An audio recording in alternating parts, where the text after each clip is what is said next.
valence sets, okay, the number of elements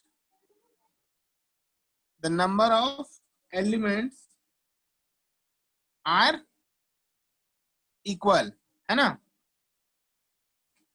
equivalent set में हम लोगों ने क्या देखा था बाबू कि द नंबर ऑफ एलिमेंट्स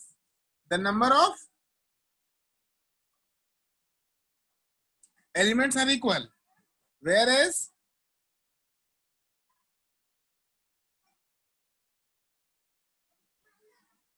और इक्वल सेट में हम लोगों ने क्या देखा बाबू,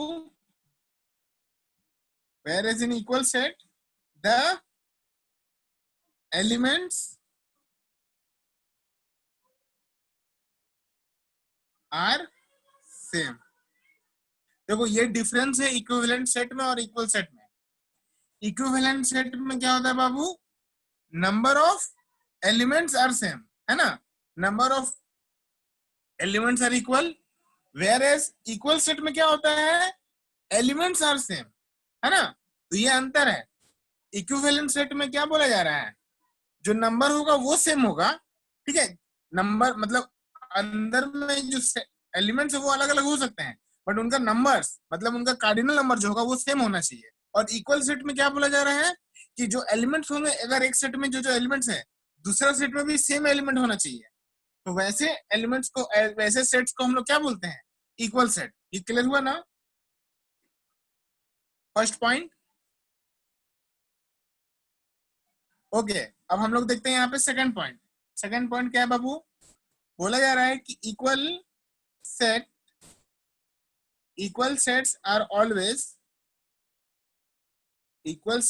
always equivalent।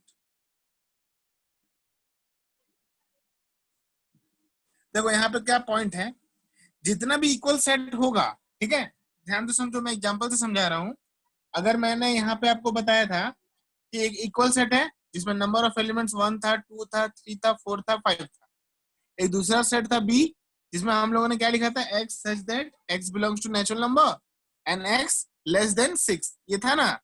तो चेक करो ये दोनों तो आपस में सेम होगा ना, इक्वल टू बी हो रहा था, ये दोनों आपस में सेम था, इक्वल था।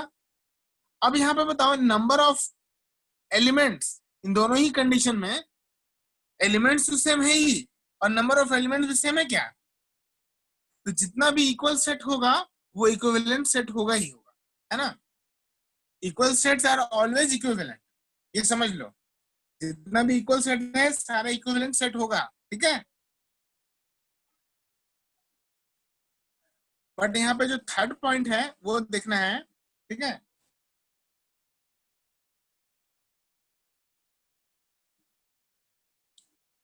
The equivalent set, okay, sets are not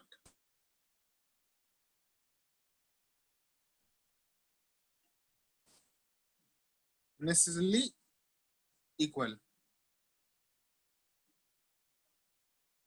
इसका मतलब क्या है बाबू, जितना भी इक्वल सेट है वो इक्विवेलेंट सेट होता ही है। मैक्सिमम टाइम देखा गया हमेशा कि इक्वल सेट होता है, इक्विवेलेंट होता है। इक्वल सेट जो होता है वो इक्विवेलेंट होता है, पर जितना भी इक्विवेलेंट सेट है वो इक्वल होगा ऐसा जरूरी नहीं है, ठीक है। और नॉट नेसेसरी इक्वल, हमेशा इक्वल होना जरूरी नहीं है ऐसा। ये समझ में आया बाबू, ये तीनों कॉन्सेप्ट क्लियर हुआ सबको, श्रेयस पॉल सैन माझी। Yes sir. ओके चलो अब हम लोग यहाँ से एक्सरसाइज करते हैं। क्वेश्चन में बोला यार find the cardinal number, find the cardinal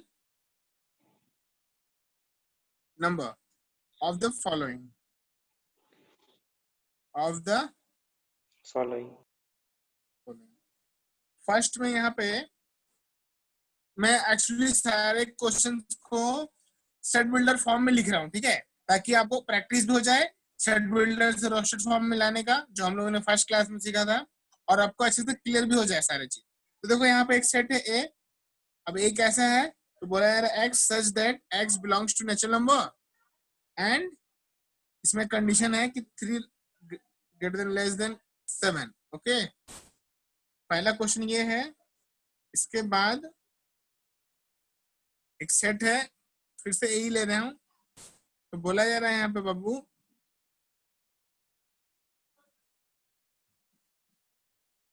P such that P belongs to whole number और दिया हुआ कंडीशन कि 2P minus 3 लेस देन 8। चलो ये दो क्वेश्चन को पहले सबसे बनाओ, तो पहले आप लोग ये दो क्वेश्चन सबसे पहले बनाओ, इसके बाद आगे बात करेंगे हम लोग, ठीक है। पहले आप ये दो क्वेश्चन बना लो, इसके बाद का बात हम लोग आगे करेंगे। क्या बोला गया? Find the cardinal number of the following, मतलब ये सेट बिल्डर फॉर्म में दिया हुआ है। आपको क्या करना है बाबू, पहले रोस्टेड फॉर्म में लेके आओ और उसमें कितने सारे एलिमेंट्स है वो नंबर ऑफ एलिमेंट्स आप लिखो, ठीक है। समझ में आ रही सबको बात? ट्राई करो बाबू आप लोग।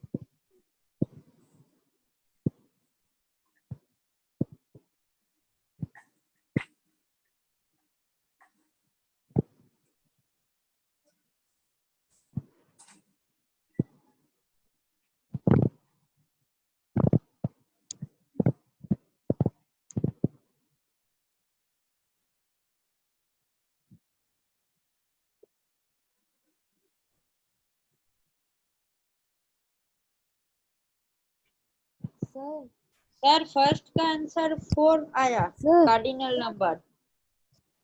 ओके सर यस, सर अभी बस यही हुआ है। हाँ बस ज्यादा कुछ नहीं हुआ बाबू। इक्विवेलेंट सेट और इक्वल सेट का कुछ पॉइंट्स मैंने लिखाया और यहाँ पे मैंने क्वेश्चन दिया है कि find the cardinal number of the following. यहाँ पे दो क्वेश्चन है, मतलब सेट बिल्डर फॉर्म में है, अब उसको रेशनल फॉर्म में कन्वर्ट कर लो। इसके बाद कार्डिनल नंबर तो बता पाओगे ना, नंबर ऑफ एलिमेंट्स बता पाओगे ना।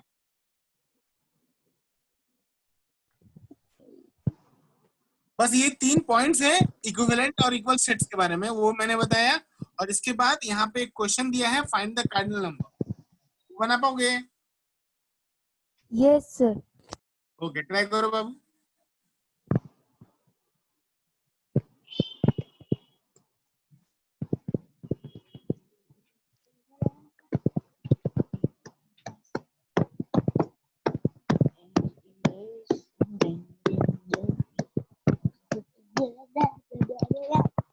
सर पहला वाला रोस्टर फॉर्म में आएगा a इक्वल्स टू 3 4 5 6 और n ब्रैकेट a मतलब कार्डिनल नंबर इक्वल्स टू 4।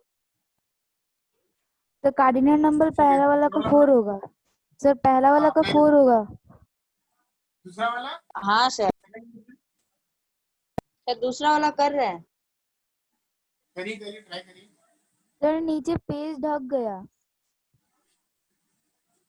अभी दिख रहा है? Yes sir. Okay sir negative number भी एलिमेंट होता है क्या? हाँ, इंटीजर्स भी ले सकते हो। ठीक सर।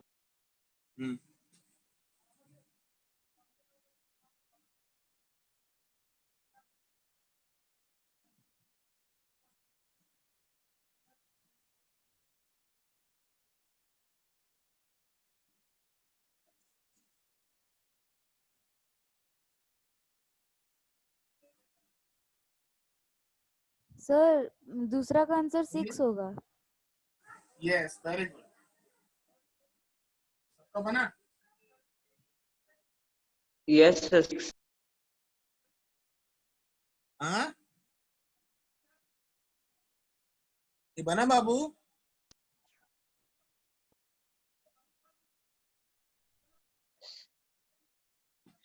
सर दूसरा वाला थोड़ा दिखा दे जरूर। सकते हैं? पेज 10 करें बाबू? हाँ सर करिए। देखो क्वेश्चन बोला गया था यहाँ पे, ध्यान दीजिएगा आप लोग, ठीक है। क्वेश्चन में बोला गया था सेट है जिसमें क्वेश्चन दिया हुआ था ऐसा कि x such that, sorry p था ना, okay, p such that p belongs to w and question में था 2p minus 3 लेस देन 8, ऐसा कुछ था। Yes sir. ओके क्या करना है बाबू, देखो यहाँ पे पहले इसको समझना है, इसको सॉल्व करिए। देखिए 2p minus 3 था, उधर जाएगा तो +3, तो यहाँ पे हो जाएगा लेस देन 8 प्लस 3 होगा, तो 2p less yes then sir, कितना हो जाएगा 11, तो p का वैल्यू कितना आ 11। जाएगा बाबू, लेस देन 11/2, मतलब हाँ 5.5। इसका 5.5 मतलब और p का जो वैल्यू है वो 5.5 से कम लेना है, और p बिलोंग कहाँ कर रहा है बाबू, होल नंबर में। तो होल नंबर स्टार्ट फ्रॉम 0, 1, 2, 1 2 3, 3 4, 5, 4 5। 5 तक लेंगे, है ना, क्योंकि हाँ 5.5 से कम लेना है। यहाँ पे क्या बोला गया, p का वैल्यू जो है वो 5.5 से कम है ना, p लेस देन 5.5, तो 5 तक ही जाएंगे, होल नंबर तो 5 ही तक होगा। तो यहाँ पे चेक करो कार्डिनल नंबर कितना सारा है, देखो तो number of elements,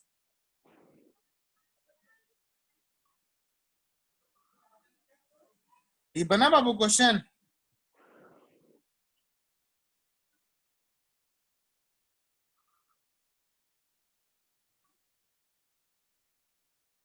hello, yes sir. समझ में आया कार्डिनल नंबर कितना होगा बाबू, इसमें बताओ। सर 6 तो बन गया है पहले। समय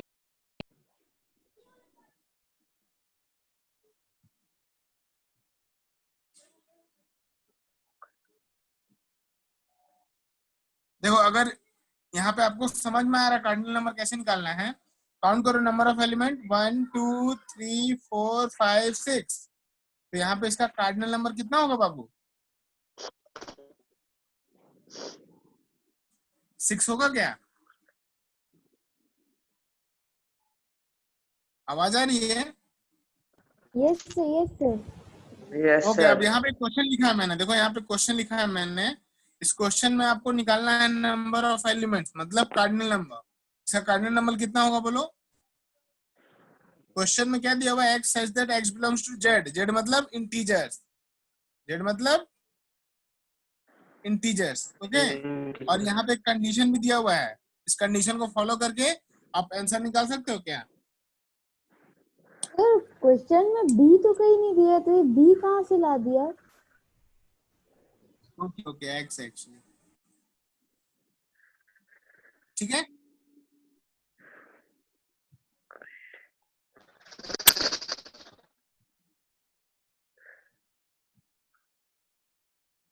ये बनेगा आप लोग से? Yes sir.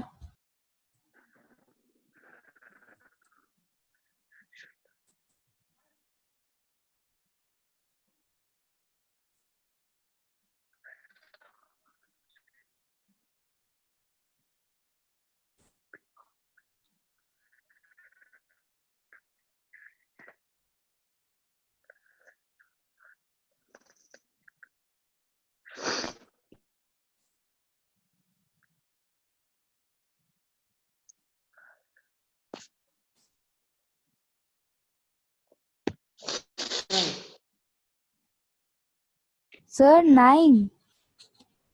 No, wrong answer, 3x है सर यहाँ वो पे बाबू। सर वो एक्स तो इंटीजर, तो माइनस प्लस वो तो इनफाइनाइट हो जाएगा। नहीं, कैसे इनफाइनाइट हो जाएगा, इसको तो आप सॉल्व करोगे तो -7 लेस देन, देखो 3x - 1 है, और इक्वल मतलब greater than less than equal to 2 है, इस -1 को क्या करो, शिफ्ट कर दो, या तुमको अगर आपको क्लियर नहीं हो रहा है तो तुम एक काम करो, तुम यहाँ पे 3 टर्म्स दिया है ना, तीनों टर्म्स में क्या करो, +1 ऐड कर दो, ठीक +1। है। हाँ, तो +1 इधर ऐड किए, 3x - 1 में फिर +1 ऐड कर दो, और यहाँ पे लेस देन इक्वल टू 2 में फिर +1 ऐड कर दो, इनइक्वालिटीज का प्रॉपर्टी से कर सकते हो ऐसा। यहाँ पे क्या आएगा बाबू, -6 लेस देन 3x, क्योंकि प्लस माइनस कटेगा, और यहाँ पे लेस देन इक्वल टू 2 + 1 कितना हो जाएगा, 3। सर यहाँ 4। पे इसको 2 है तो 2 + 1 3 ना होगा, सर 4 होगा कार्डिनल नंबर। नहीं नहीं नहीं, 3 होगा, देखो यहाँ पे, तो -6 अब डिवाइड कर रहे 3 से सबको, तो ये x less than equal to 3/3, okay. और ये देखो 3x को डिवाइड किए 3 से तो x बचा, यहाँ पे -2 greater than x less than equal to 1। अब देखो यहाँ पे क्या होगा, -1 होगा, 0 होगा और 1 होगा, यही तो आंसर है। यस यस यस 3 होगा 3। समझ में आ रहा है, देखो तो yes sir. Number yes of elements कितने हो जाएंगे 3। तो यहाँ पे कार्डिनल नंबर कितना हो जाएगा बाबू 3। 3। समझ में आया सबको? yes sir पक्का तो? yes sir अच्छा देखो कार्डिनल नंबर को हम वहां पे छूट चुका है बताने के लिए, तो मैं बता रहा हूँ। देखो यहाँ पे कार्डिनल नंबर को हम लोग एन ऑफ ए भी लिखते हैं, ठीक है। मतलब अगर सेट ए है हमारे पास तो n of A equal to यहाँ पे आंसर क्या लिखेंगे 3। जो सेट दिया रहेगा, जैसे मान लो कोई बी सेट है तो यहाँ पे एन ऑफ बी का मतलब क्या होता है?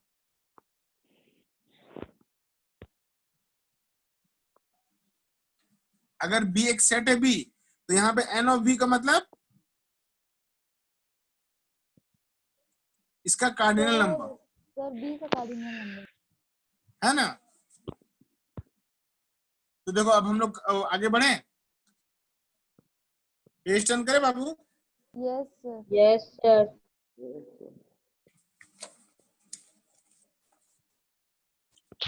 देखिए क्वेश्चन है हमारे पास, बोला जा रहा है कि एक सेट है पी, ठीक है, जिसमें बोला जा रहा है x such that x sorry x such that x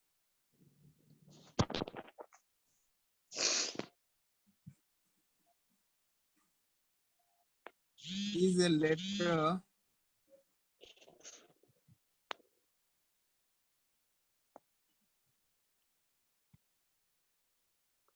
in the word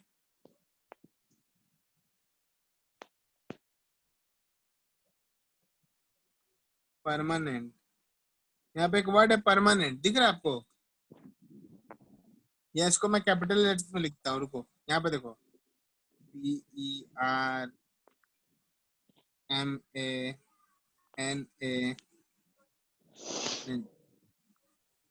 PERMANENT है ना। यहाँ पे बोला जा रहा है, हाँ यहाँ पे एक वर्ड है परमानेंट, ठीक है। तो बोला गया x such that x is a letter in the word permanent, okay. तो आपको बोला जा रहा है फाइंड इट्स, क्वेश्चन में ये लिखा हुआ है सिर्फ find n of p. N of p का मतलब कार्डिनल नंबर यहाँ पे एन ऑफ पी का मतलब क्या है बाबू? Cardinal number of the set P. तो निकालो बाबू कितना आएगा? Sir 7 sir 7। कैसे? सर वो PERMANT।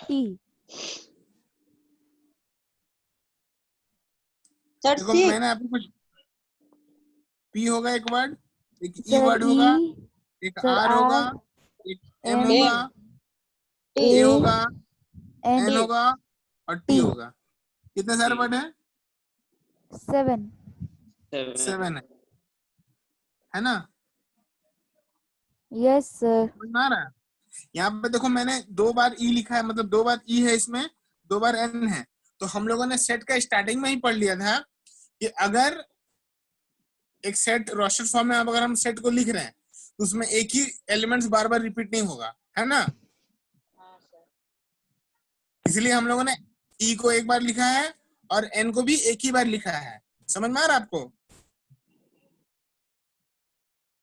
Yes sir. सबको Yes. क्लियर है?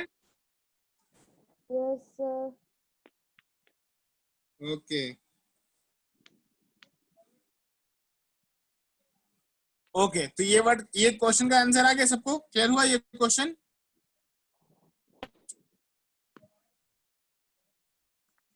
ओके, अगर ये आपको समझ में आ गया तो क्वेश्चन हम लोग करते हैं। यहाँ पे देखो बोला यार एक सेट है ए जिसका एलिमेंट है 4 5 6 4 5 6 और एक बी एक एलिमेंट है दूसरा जिसमें बोला गया है कि x square x such that x square minus 5x minus 6 is equal to 0।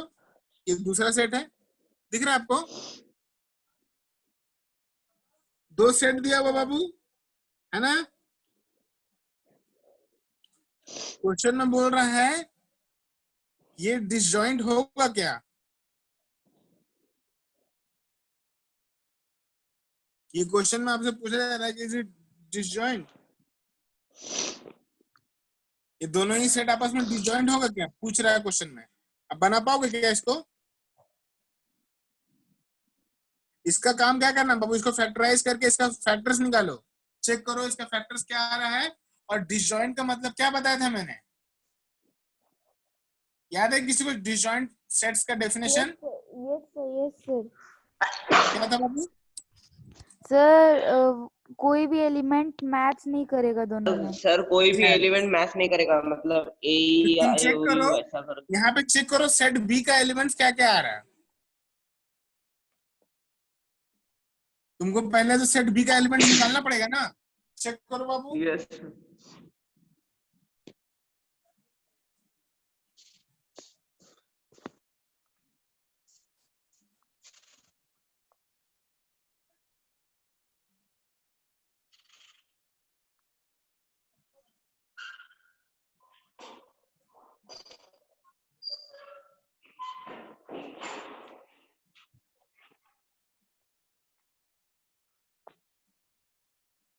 Sir नहीं सर ज्वाइंट होगा, डिसजॉइंट नहीं होगा। जॉइंट होगा, कौन सा फैक्टर कॉमन आ रहा है बताओ? सर 6। मतलब 4 6 कैसे आएगा, मतलब फैक्टर्स क्या क्या आ रहा है एक्स का? सर 6 और -1। हाँ तो 6 और -1 आ रहा है, तो एक कॉमन मिल गया ना, तो ये जॉइंट होगा, डिसजॉइंट होगा कि नहीं? नहीं होगा, है ना?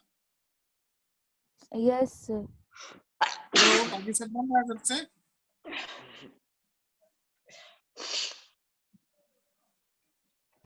Hello, yes sir.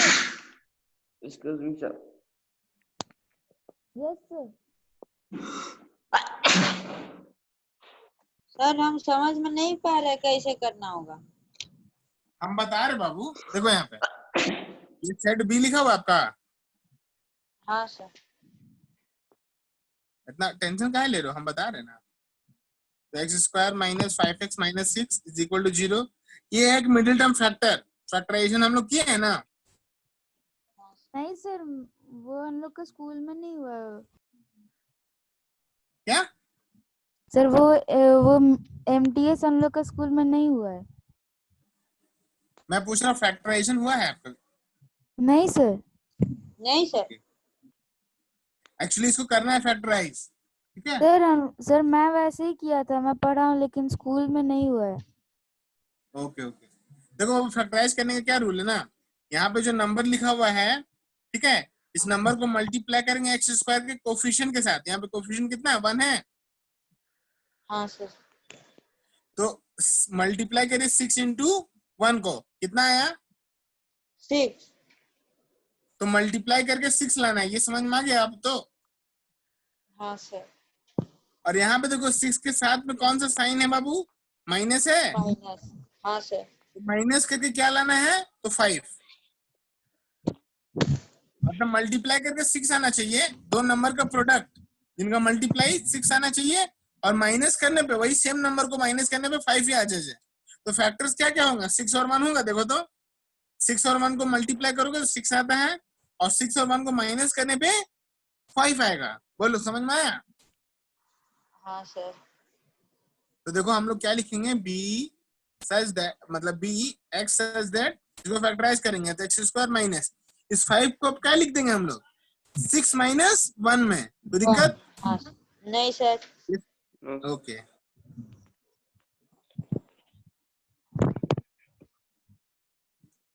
देखो बाबू -6 और ये x मल्टीप्लाई होगा -6x, ये माइनस और ये माइनस प्लस 1x होगा, हाँ फिर सर। -6 = 0। हाँ सर। तो b such that x, okay. यहाँ पे देखो बाबू, इन दोनों में कॉमन क्या आएगा बाबू? x कॉमन आएगा। Yes sir. हाँ तो सर। x कॉमन लिया, इन दोनों में कॉमन क्या आएगा? कुछ नहीं आएगा तो 1 ले लो, तो यहाँ पे हो जाएगा x - 6 = 0। बोलो समझ में आया बाबू? सर वो ब्रैकेट वाला हमेशा सेम होना चाहिए ना। यस यस, फैक्टराइजेशन का रूल है कि ये ब्रैकेट में और ये ब्रैकेट में सेम आना चाहिए, गलत अगर अलग अलग आएगा तो गलत हो गया, इसके बाद मतलब आप सही नहीं बना पाए। अब देखो x - 6 और x - 6 दोनों सेम है, कॉमन ले लो, तो x माइनस 6 कॉमन आ गया, यहाँ पे क्या बचा x और यहाँ पे क्या बचा +1। बोलो समझ में आया बाबू? यस तो b is equal to x such that, ठीक है, यहाँ से x माइनस 6 और x +1 इक्वल टू 0। तो x का वैल्यू क्या क्या आएगा? 6 और -1 आएगा क्या? हाँ सर तो चेक करो, यहाँ पे एक एलिमेंट है 6 और फर्स्ट वाले सेट में भी एक एलिमेंट है 6, दोनों तो सेम आ गया। तो डिसजॉइंट के लिए क्या कंडीशन था कि एक भी एलिमेंट सेम नहीं आना चाहिए, याद आ रहा? हाँ और यहाँ पे तो हाँ, सेम है। तो ऐसे सर। सेट्स को हम लोग क्या बोलते हैं? डिसजॉइंट बोलते हैं कि जॉइंट बोलते हैं, जॉइंट ज्वाइंट। है ना? और Joint. जॉइंट हाँ, सर। सेट्स को हम लोग ओवरलैपिंग सेट भी बोलते हैं, हाँ है सर कि नहीं? हाँ सर तो ये पूरा सुनो, Yes. आज हम लोगों ने जो भी पढ़ा ना, ये पूरा आपका सेकंड एक्सरसाइज आप कर पाओगे। मतलब जो भी बुक आपके बुक में जो भी एक्सरसाइज है, तो फर्स्ट वाले दिन हम लोगों ने पढ़ा कि रोस्टर और सेट बिल्डर फॉर्म को कैसे चेंज करते हैं एक दूसरे में। इसके बाद आज हम लोगों ने टाइप्स ऑफ सेट्स पढ़ा और कार्डिनल नंबर, फिर जॉइंट डिसजॉइंट सेट्स, नंबर मतलब टाइप्स जो है सारा पढ़ लिया। और इस सेट्स इस एक्सरसाइज में जितने भी क्वेश्चन आएंगे अब आप बना पाओगे, है ना? सर हमको ये कॉपी करना है। कॉपी कर लो बाबू। अब अगले दिन हम लोग क्या पढ़ेंगे बाबू? तो सबसेट से स्टार्ट करेंगे। Subset, universal set, proper subset, super subset, ये सब पढ़ेंगे हम लोग, सर ठीक है? यूनियन सेट भी, सर यूनियन हाँ सेट। यूनियन, हाँ ये पढ़ेंगे बाबू, यूनियन इंटरसेक्शन सब पढ़ेंगे। थोड़ा टाइम लगेगा बट हम लोग पढ़ेंगे, ठीक है? और आराम से पढ़ने वाला चीज है क्योंकि क्लास 11 में फिर आएगा। और समझ में आ क्लास रहा है 11 ना? में हाँ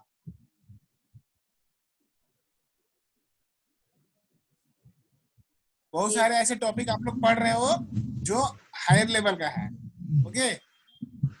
10 में टॉपिक है मैट्रिक्स, वो क्लास 12 में है।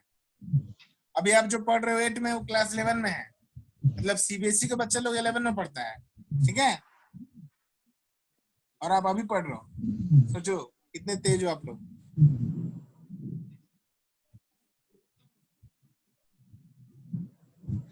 ये समझ में आया सबको? सर लास्ट लाइन का सब कुछ हेजी आ रहा है सर, कुछ नहीं दिख रहा। सर अब देखो तो हम लोग, आप लोग का एग्जाम कब है स्कूल में? टेस्ट कब है बाबू? सर सिर्फ बोला कि 28 जुलाई से स्टार्ट होगा, फिर कुछ टाइम टेबल भी नहीं दिया।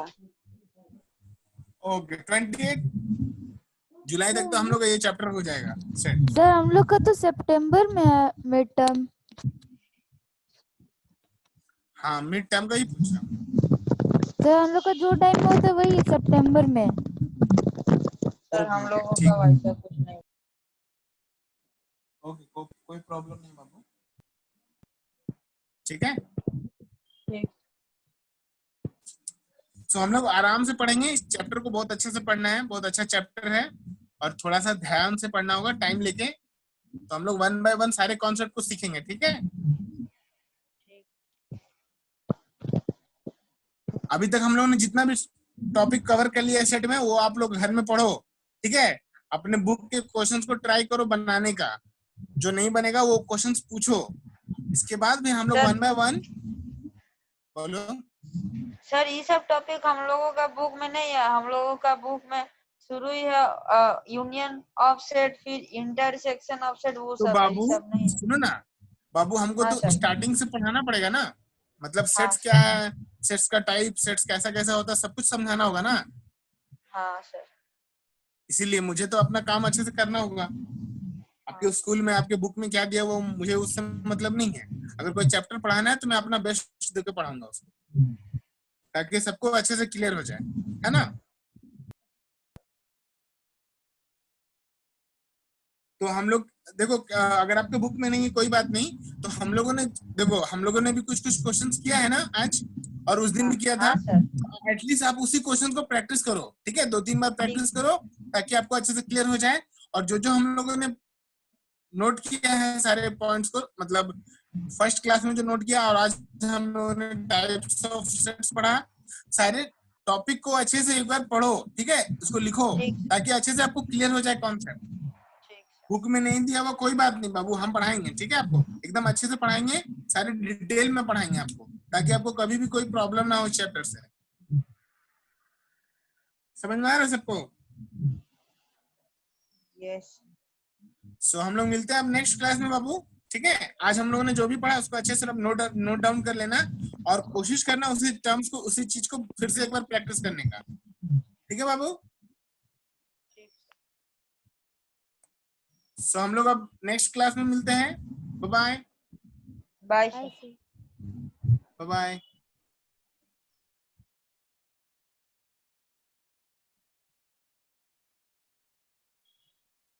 Hello hello.